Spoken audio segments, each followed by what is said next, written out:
দুপুহীহাটৰ ৰৌমাৰী গাঁৱৰ শিক্ষক নুৰুল ইছলামৰ জানাজা নামাজ 2 বজাত ৰৌমাৰী কবৰস্থানৰ সমীপত সম্পন্ন হয়।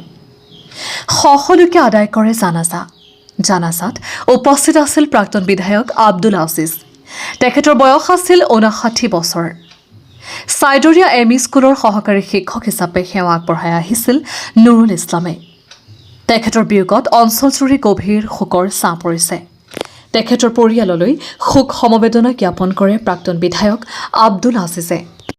জানাজা নামাজত আপুনি অংশগ্ৰহণ কৰিলে আৰু সকলোকে আপোনাৰ জানাজা নামাজ আদায় কৰিলে কি কৰিব?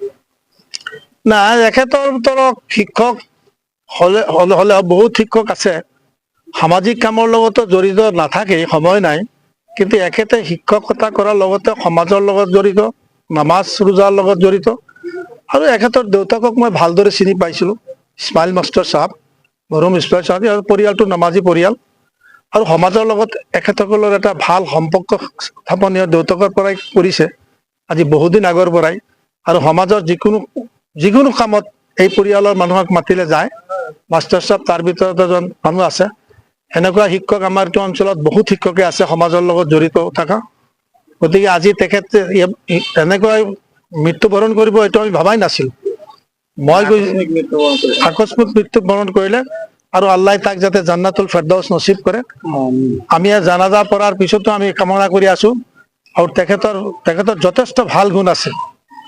শিক্ষক হিচাপে তেখেতৰ যথেষ্ট ভাল গুণ আছে। অলপ দিন আগত মই চাইদুৰীয়াত বহি তেখেতৰ লগত চাহ খাইছিলোঁ। তেতিয়া মানে মোক কিছুমান কথা তেখেতে কৈছিল, মই আচৰিত হৈছিলোঁ। মোৰ সম্পৰ্কে মই ইমান কথাই নাজানো, তেখেতে যিমান কথা মোৰ সম্পৰ্কে জানে। গতিকে আল্লাহ তেওঁক কবৰত জল চল দিয়াৰ তৌফিক দান কৰক। আৰু আল্লাহ যাতে তাক আলমৰ বৰজগত শান্তিয়ে থাকে, তাৰ ৰূহটো যাতে আল্লাহ ইল্লিনত ৰাখে, সিজ্জিনত যাতে নাযায়, তাৰ কাৰণে কামনা কৰিছো। তেখেতৰ নাম হৈছে মোহাম্মদ নুৰুল ইছলাম মাষ্টাৰ।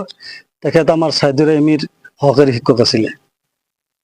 তেখেতে আজি ইতিমধ্যে জানাজা নামাজটো সম্পূৰ্ণ হৈছে না? হয় হয়। তেখেতে সামাজিক আৰু ধৰ্মীয় কামত আপোনালোকৰ লগত জড়িত আছে? বেছক আমাৰ লগত ধৰ্মীয় কামত ওতঃপ্ৰোতভাৱে জড়িত। আমাৰ যিখন সমাজ আছে, ৰৌমাৰী বৰপকা আঞ্চলিক মানে যিটো সমাজ কমিটি আছে, এই সমাজ কমিটিৰ তেখেত এজন মানে সভাপতি আছিলে। আৰু সেই সমাজখনৰ কমিটিৰ ময়ো সম্পাদক।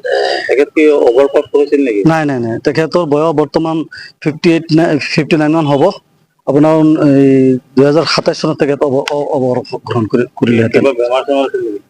তেখেতৰ এনেইতো বেছি তেনেকুৱা বেমাৰ নাছিলে, আমি ভালকে গম নাপাওঁ। মাজে মাজে অলপ মোক মানে কৈছিলে, মই একেলগে চলা মানুহতো, মোক কৈছিলে অলপ হাৰ্টৰ অলপ প্ৰব্লেম আছে।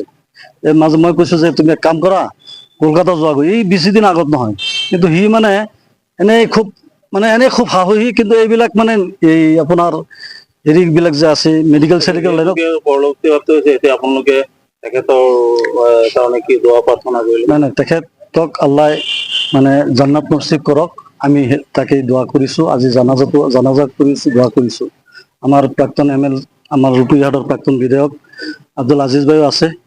তেখেতৰ বিষয়ে ভালকে জানে, তেখেতক দুই চাৰি কথা ক'ব। আমাৰ এইফালে বাহৰুল ইছলাম মাষ্টৰ চাহাব আছে, কিবা এটা ক'বা।